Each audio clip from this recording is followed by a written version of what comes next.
Bonjour à tous et à toutes. Aujourd'hui, j'ai envie de vous parler des émotions parce que je rencontre énormément de clients qui restent submergés par leurs émotions, qui en ont peur. Alors qu'en fait, j'ai envie de vous dire aujourd'hui, ces fameuses émotions qui nous font tant souffrir, ce sont pourtant nos meilleurs alliés pour faire des choix. Elle renvoie à nos besoins, à nos valeurs à satisfaire. L'émotion est un vrai signal d'alarme, un vrai sonar interne. Donc, j'ai envie de vous parler rapidement aujourd'hui des compétences, des 4 compétences de l'intelligence émotionnelle pour être acteur de votre vie, de vos choix. Première compétence, et alors en fait les 4 compétences dont je vais vous parler sont valables pour soi et également pour l'autre, puisqu'en communication, comme je vous l'ai dit précédemment, nous sommes 2 minimum, et que lorsque vous avez à gérer vos émotions dans une com, eh bien, il faut aussi pouvoir gérer les émotions de l'autre. C'est pour ça que l'assertivité, justement, est une compétence à développer, qui va justement vous aider à mieux comprendre, à mieux percevoir également, outre vos propres émotions, celles de l'autre. Donc je reviens à ma première compétence. En fait, elle consiste à percevoir, à accueillir avec bienveillance vos émotions. Ça commence toujours par un déclencheur, visuel, auditif ou kinesthésique, qui va vous entraîner à sentir quelque chose dans votre corps. Donc je vous suggère dans un premier temps d'affiner votre acuité sensorielle pour savoir un petit peu selon vos émotions où est-ce que ça se passe dans votre corps. Ensuite, deuxième compétence va consister à nommer votre émotion. Alors, de manière basique, les émotions de base, c'est la peur, la colère, la joie, la tristesse.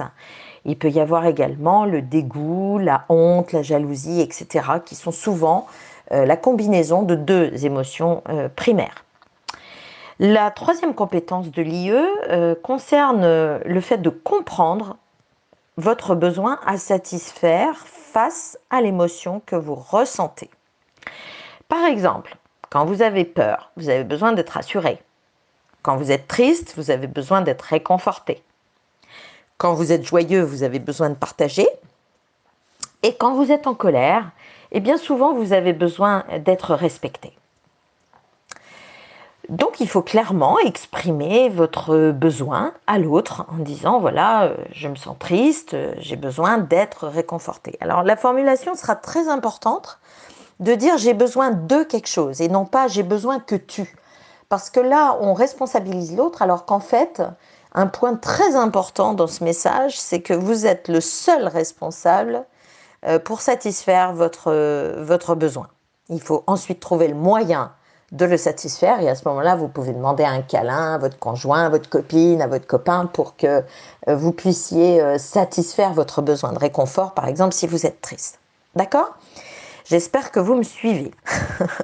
La dernière compétence de l'IE, eh bien, c'est de gérer justement ces émotions en communication non violente. C'est-à-dire qu'il faudra formuler une demande avec assertivité, du style, voilà, une fois que vous avez dit je me sens triste, j'ai besoin de réconfort, serais-tu d'accord pour m'accorder un moment, m'écouter ou me faire un câlin?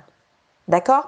Il faut surtout éviter le tu qui tue, c'est-à-dire de responsabiliser l'autre alors que vous êtes, je le répète, seul responsable pour satisfaire votre besoin. Donc la communication non violente, j'en reparlerai sur un autre post, mais ça renvoie à Rosenberg, son fondateur. C'est de la com assertive, en posture OK+, sans jugement ni agressivité.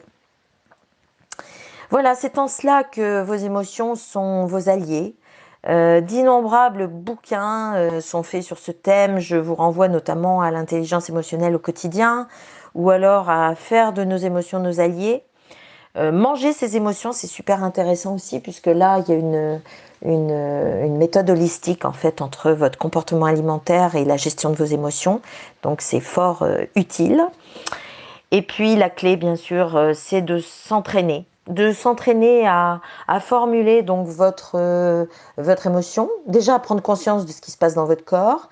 face à un déclencheur, soit vous voyez quelque chose qui vous plaît ou vous déplaît, soit vous entendez quelque chose qui vous plaît ou vous déplaît, soit vous sentez quelque chose qui résonne en vous, qui va entraîner donc une sensation corporelle. Ensuite, vous nommez votre émotion. Je me sens, tatati tatata.